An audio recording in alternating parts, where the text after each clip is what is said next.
일요일 밤 한 달치 체결 내역을 처음부터 끝까지 확인해 보신 적 있으신가요? 크게 이런 매매도 없었는데 이상하게 잔고가 빠져 있더군요. 한 주씩 짚어 내려가다 보니 소름 돋는 정답이 나왔습니다. 매매가 문제가 아니었습니다. 그런데 그날 진짜 말도 안 되는 기괴한 사실을 하나 발견했습니다. 저는 단지 레버리지만 올렸을 뿐인데 수수료 안내문 그 어디를 눈 씻고 찾아봐도 레버리지 쓰면 수수료를 더 매긴다는 조건 따위는 눈꽃만큼도 적혀있지 않았거든요. 과연 수수료 관련 거래 안내에도 전혀 적혀있지 않던 기괴한 조건이 대체 무슨 수로 내 지갑에서 돈을 소리 소문 없이 빼가고 있던 걸까요? 도대체 내 잔고를 조용히 갉아먹던 그 괴물 같은 비밀의 정체는 무엇이었을까요? 오늘 그 일요일 밤 제가 마침내 찾아냈던 충격적인 답을 비트리 화면 수속 그대로 토시 하나 안 틀리고 전부 공개해드리겠습니다. 영상 중간에 10태도 하나에 14,000원을 알아서 챙겨가는 핵심 방법까지 숨겨져 있으니까요. 매달 내 돈을 몰래 훔쳐가던 그 숨겨진 진실 지금 바로 열어서 확인해 보시겠어요? 그날 제일 먼저 제 주문이 과연 어느 쪽 퍼센트로 나가고 있었는지부터 직접 확인해 봤습니다. 비트리 수수료 안내 페이지의 용어 설명을 보면 메이커와 테이커가 나오는데 두 설명 나란히 놓고 읽어보면 앞부분은 놀랍도록 똑같습니다. 내가 원하는 가격을 정해서 낸 주문이다라는 데까지는 완벽히 같은데 딱 문장 끝에 붙은 한마디만 다릅니다. 바로 체결되지 않고 호가창에 남았으면 메이커, 낸 순간 즉시 체결되어 버렸으면 테이커. 일반 등급 기준으로 메이커는 0.02%, 테이커는 0.06%입니다. 그러니까 내가 지정가로 주문을 냈다고 해서 자동으로 더 싼 수수료가 적용되는 게 절대로 아니라는 뜻입니다. 내가 가격을 적어서 냈더라도 마침 그 가격에 체결받을 상대가 준비되어 있어서 누르자마자 즉시 체결됐다면 그 주문은 무조건 0.06%가 매겨집니다. 수수료 기준은 내가 선택한 주문 종류가 아니라 실제로 시스템에서 체결된 방식이라는 거죠. 저 역시 거래 내역을 뜯어보니 걸어두고 기다렸다고 기억하던 주문의 상당수가 실제 기록에는 전부 즉시 체결로 나와 있었습니다. 여러분도 본인 거래 내역에서 체결 상세 페이지를 열어보시면 각자 바로 확인하실 수 있습니다. 하지만 이 사실을 알아냈음에도 그날 밤에 찜찜한 의문은 전혀 풀리지 않았습니다. 0.06%란 작은 숫자의 퍼센트 하나만으로는 지갑에서 빠져나간 그 납득할 수 없는 금액이 다 설명되지 않았거든요. 다음으로 수수료 퍼센트를 정하는 공식 기준부터 열어봤습니다. 수수료 관련 내용을 확인해보시면 배정 등급을 나누는 기준 조건이 총 4개 나와 있습니다. 30일간의 선물 거래량, 하루 평균 잔액, 30일 자산 잔액, 그리고 비트게 자체 토큰을 얼마나 들고 있는지. 아무리 꼼꼼히 들여다봐도 이 조건 안에는 레버리지라는 글자가 단 한 자도 없습니다. 그러니까 내가 레버리지를 몇 배를 쓰든 간에 이 거래소 안내문이 정한 범위 안에서 매겨지는 수수료율을 자체 퍼센트는 전혀 달라지지 않는다는 의미예요. 레버리지를 크게 쓰는 사람들은 거래소가 위험하게 봐서 수수료율을 더 높게 부탁한다더라 하는 식의 소문, 매매하다 보면 한 번쯤 들어보셨을 텐데요. 적어도 거래소가 공식으로 올려둔 이 화면에는 그런 조건이 단 하나도 안 적혀 있습니다. 그렇다면 수수료율 퍼센트도 그대로인데 도대체 무슨 숫자가 커졌길래 제 잔고만 그렇게 순식간에 빠져나가고 있던 걸까요? 실마리는 조건 4개 중 맨 앞에 있던 30일 선물 거래량이 있었습니다. 같은 화면을 자세히 살펴보면 이 거래량을 계산하는 방식이 한 줄의 문장으로 적혀 있습니다. 본계정과 부계정을 전부 합산해서 지난 30일 동안의 기록을 매일 일정 시각에 한 번씩 새로 계산한다고요. 그리고 그 거래량 항목 바로 옆에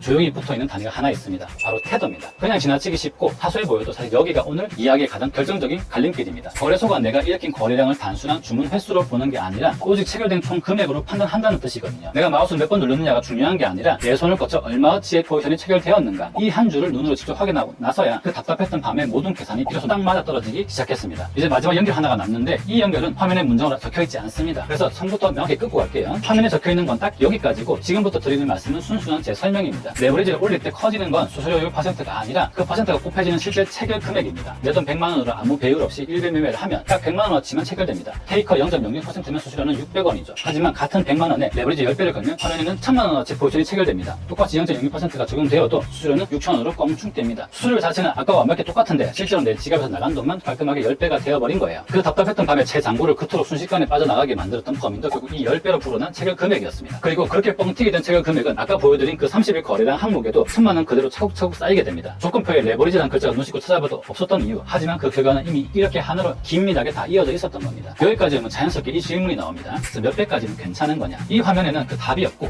저도 숫자 하나를 찍어드리진 않을 겁니다. 원금도 다르고 감당할 수 있는 비용도 사람마다 다 다른데 남의 숫자를 받아 적는 게 더 위험하거든요. 대신 정하는 순서를 드릴게요. 오늘 한 계산을 거꾸로 돌려보시면 됩니다. 먼저 체결 한 번의 수수료를 낼 수 있는 돈을 정하세요. 그 돈을 0.66%로 나누면 감당되는 체결 금액이 나옵니다. 그 체결 금액을 내 원금으로 나누면 이게 내가 쓸 수 있는 배율이에요. 600원까지 괜찮다면 100만원어치, 원금이 100만원이면 1배, 6천원까지 괜찮다면 1000만원어치, 그럼 10배죠. 이 순서로 정하면 사람마다 다른 값이 나오는데 그게 정상입니다. 내 비용에서 거꾸로 나온 숫자니까요. 그럼 그렇게 차곡차곡 쌓인 거래량은 나한테 무슨 소용이 있을까요? 물론 거래소마다 등급 제도가 있긴 합니다. 내 거래량이 다음 등급의 문턱을 넘어서면 그 뒤부터는 적용되는 수수료율 자체가 조금씩 내려갑니다. 하지만 수수료율표에 적힌 문턱 금액을 실제로 보시면 웬만한 개인 투자자의 매매 규모로는 첫 번째 기본 등급권을 벗어나기가 결코 쉽지 않습니다. 그냥 운 좋게 그 문턱을 넘는다 해도 그건 어디까지나 앞으로 낼 수수료가 싸지는 것일 뿐 내가 이미 낸 돈을 되돌려주는 건 아니고요. 내가 이미 지불한 수수료를 다시 돌려준다는 내용은 이 거래소 안내문 어디를 찾아봐도 존재하지 않습니다. 그 해결 방법은 바로 이 거래소와 다른 곳에 따로 존재합니다. 흔히 수수료 페이백이라고 부르는데 제가 실제로 이용하고 있는 플랫폼은 헤드메스라는 곳입니다. 거래소와 정식으로 공식 제휴 계약을 맺고 페이백을 지급하는 구조라서 개인이 개인 코드를 돌려서 수수료를 챙기는 방식과는 완전히 다릅니다. 여기서 핵심 하나를 정리해드리면 거래소의 등급 할인과 헤드메스의 페이백은 하나를 포기해야 하는 구조가 아닙니다. 등급 할인은 앞으로 나갈 돈을 깎아주는 혜택이고 페이백은 이미 발생한 수수료에서 내 주문을 다시 돌려 돌려받는 혜택이기 때문에 나중에 내 등급이 올라가더라도 돌려받을 페이백 모습 그대로 돌아옵니다. 과연 정말 믿어도 되는 곳이 맞냐 하는 의문이 드실 텐데 제가 직접 확인했던 방법을 똑같이 보여드릴게요. 포토뉴스 검색창에 TDMS 세 글자를 그대로 입력해봤습니다. 전자신문처럼 이름만 대면 누구나 아는 제도권 언론 매체들의 기사가 줄지어 나옵니다. 그 중에는 오프라인 블록체인 행사장의 대형 공식 부스를 열고 수많은 사람들에게 둘러싸여 있는 현장 사진이 실린 기사도 있었습니다. 만약 음지에서 숨어서 영업하는 불법 업체라면 수많은 사람이 몰리는 공공 행사장에 대형 간판을 걸고 등등하게 서 있지는 못하겠죠. 하지만 제 말만 무작정 믿지 마시고 여러분도 똑같이 포털에 검색해 보신 뒤 직접 눈으로 확인하고 판단해 보세요. 그리고 수수료 환급 받으려면 쓰던 거래소를 다른 거래소로 갈아타야 하는 거 아니냐 하는 걱정은 전혀 하지 않으셔도 됩니다. 이벤트 안내 화면을 보면 제휴된 거래소 이름들이 그대로 나오는데요. 지금 여러분이 쓰고 계신 거래소가 이 목록 안에 있다면 굳이 익숙한 거래소를 옮길 필요 없이 그대로 이용하시면 됩니다. 기존에 쓰시던 계정을 어떻게 페이백 시스템과 안전하게 연결하는지 그 방법은 잠시 후 마지막에 자세히 짚어드리겠습니다. 연결하는 방법은 가입 화면부터 보겠습니다. 입력칸이 총 3개 나오는데 마지막 세 번째 칸이 바로 추천인 코드 자리입니다. 재밌는 건 오직 그 칸에만 선택사항이라는 표시가 붙어있다는 점이에요. 바로 이 표시 때문에 굳이 안 죽어도 되나 보다 하고 그냥 비워두고 넘어가는 분들이 꼭 생깁니다. 물론 그 칸을 비워도 계정 자체는 문제없이 만들어지니까 거래소 말이 틀린 건 아닌데요. 맞는 건 딱 그 계정이 생성되는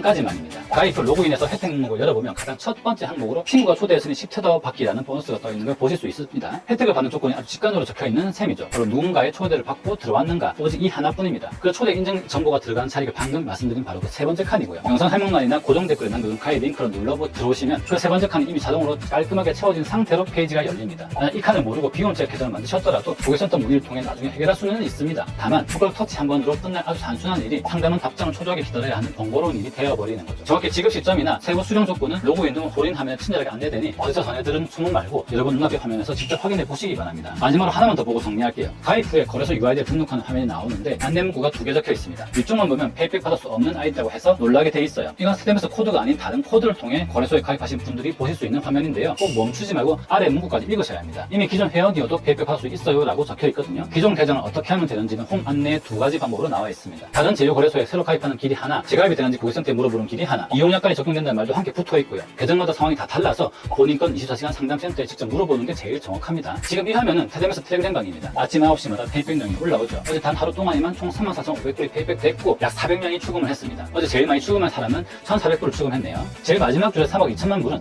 원하로 4,600억인데 4년 동안에 전체 누적 페이백 된 돈입니다. 이방 링크 설명란에 남겨줄게요. 자, 오늘 본 걸 정리하면 이렇습니다. 0.02와 0.06 나눈 기준은 주문 종류가 아니라 즉시 체결 여부, 수수료율 등급을 정하는 조건 4개에 레버리지는 없다는 것, 그리고 배율을 올릴 때 커지는 건 퍼센트가 아니라 체결 금액에 대한 것까지 봤습니다. 마지막 연결은 화면에 없는 문장이라 제 설명이라고 손을 긋고 답했죠. 몇 개까지냐는 각자의 비용에서 거꾸로 계산하시면 됩니다. 저는 그 일요일 밤 이후로 체결액을 열 때 기분이 다릅니다. 어디서 왜 나갔는지 보이고 나간 것 중 일부가 돌아오는 것까지 보이거든요. 여러분의 다음 달 내용도 그런 화면이었으면 합니다. 10테더 14,000원 받고 시작하는 링크는 고정 댓글에 정리해뒀습니다.